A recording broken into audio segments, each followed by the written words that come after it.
ዓለምን እያነጋገረ ያለ አንድ ክስተት ተከስቷል። ይሄውም በሀገር አሜሪካ የዚች ሴት ጉዳይ ነው።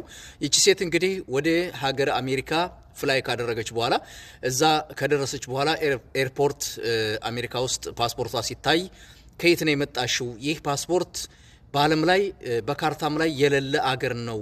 ከየት ነው የመጣሽው ተብላ ተጠየቀች።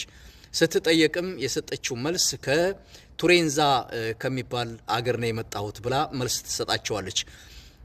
ሰዎቹም ይደናገጡና የኤርፖርት ሰራተኞች እቺን ሴት በቁጥጥር ስር ለማድረግ ያስቡና ትንሽ ትረጋጋ በሚል ለተወሰነ ሰዓት የሆነ ክላስ ውስጥ ማረፊያ ክላስ ካስቀመጧት በኋላ ድጋሚ ሄደው በሚያዋት ሰዓት ይህች ሴት የለችም። ሰማይ ትግባ ምድር ትግባ የሚታወቅ ነገር የለም።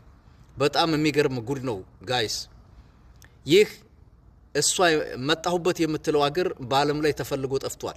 ይህች ሴት አሁን ካስቀመጡባት ቦታ ትንሽ ተረጋግታ መልስ ትሰጣለች የሚባል አስበው ስለነበር ያስቀመጧት ከዛ በኋላ ጠፍታለች ማለት ነው። አንዳንድ ሰዎች እንደሚሉትም ከላይ ነው የወረደችው የሚባልም ነገር አለ። እንግዲህ እሱን አናቅም፣ ወደፊት አብረን የምናየው ጉዳይ ይሆናል ማለት ነው። ለማንኛውም ይህችን ሴት ያየ የጠቆመ ረብጣ ዶላር ይሸለማል እየተባለ ነው። በእንግሊዘኛ በተለያየ ቋንቋ ከፍተኛ የሆነ መግለጫ እየወጣ ነው በዚች በሴት ላይ ማለት ነው። ሁላችሁም ቲክታክ ላይ እንዳያችሁት ብዙዎቻችሁ ተደናግረናል ምንድነው ምናምን የምትሉት ይሄ ነው ማለት ነው ያለው ነገር።